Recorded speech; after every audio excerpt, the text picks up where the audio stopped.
Only 2 games on Thursday, however, huge news out of Cleveland. Later, we'll have highlights and reaction from the first games of 2015. Jared Greenberg, Steve Smith, a very happy new year to you, Smitty.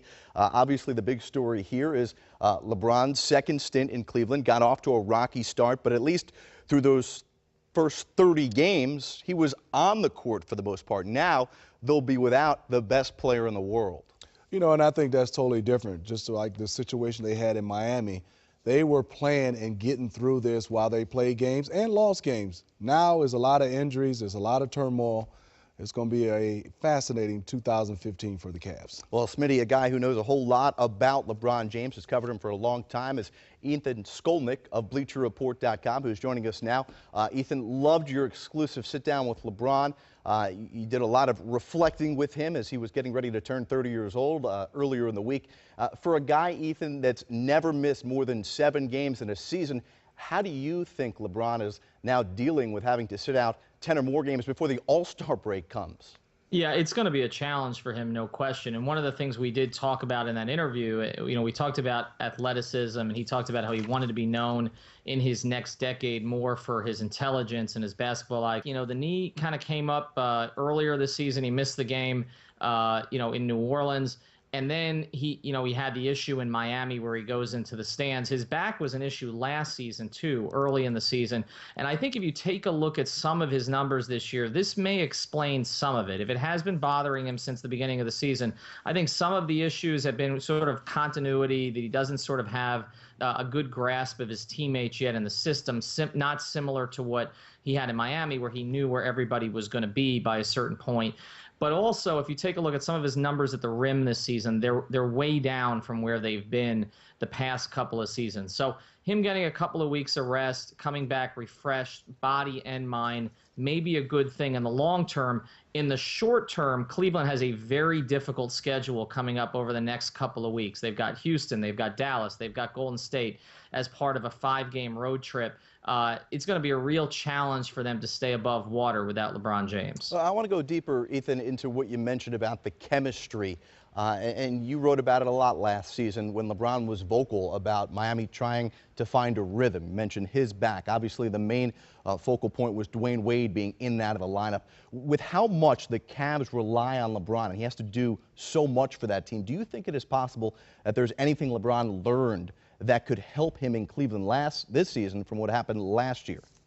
Well, I think some of it, obviously. I think the biggest thing with these guys, though, is that they've all got to want to come together, and I haven't seen that on a consistent basis. Even in the 2010-2011 season, where the Heat started 9-8, if you remember, then they went on a run where they won 21 out of 22, and you could see it starting to come together and guys sacrificing and understanding that their roles had to change from what they were before.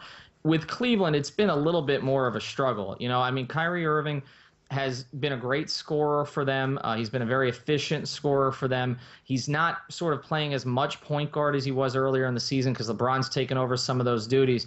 But I really haven't seen a lot of chemistry between LeBron and Kevin Love. I think one of the positive byproducts that could come from this is that Kevin Love's going to get touches now, and he's going to get a chance to try to get some rhythm in Blatt's system.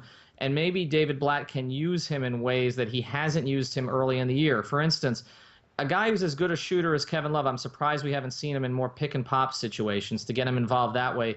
It seems like with Kevin Love this season, it's been all sort of forced post-ups early, and then he's standing out at the three-point line the rest of the game. So these couple of weeks will give guys like Irving, like Love, like Waiters, an opportunity to establish themselves a little bit more, and maybe LeBron watching from the sidelines can then, when he comes back, figure out a way to incorporate his game with all of them.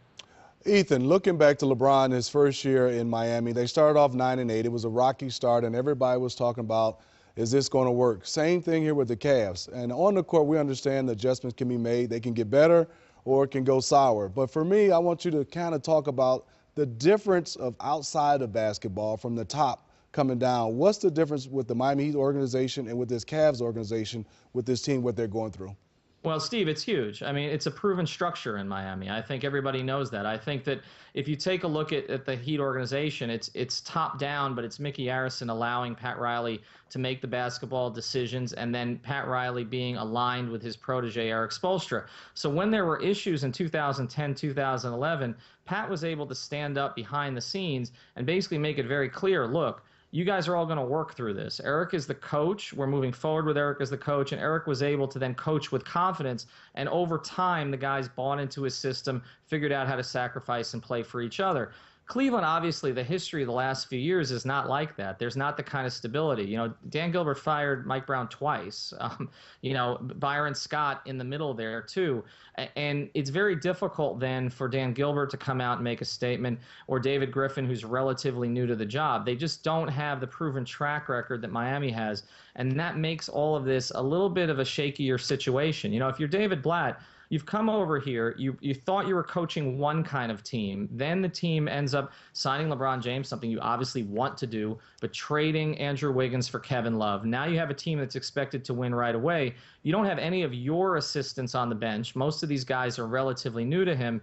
And you've got two former head coaches and another guy in Ty Lue, who was the runner-up for the job, who's on the bench. So I'm not surprised that there's been speculation here, because the situation has been set up for there to be speculation. So it's a tough situation for David Blatt, but the only thing is, in the next couple of weeks, Steve, he has an opportunity without LeBron maybe to prove what kind of coach he is. If he can keep his team in it where they're competitive, maybe they play over their heads a little bit, then maybe everybody comes back with sort of a refreshed mindset, and maybe that helps David in the long run. Well, they'll try to end a two-game losing streak Friday as they take on the Charlotte Hornets. Ethan Skolnick, we know you're always on the case. We appreciate it. I'm sure we'll check in with you again from BleacherReport.com.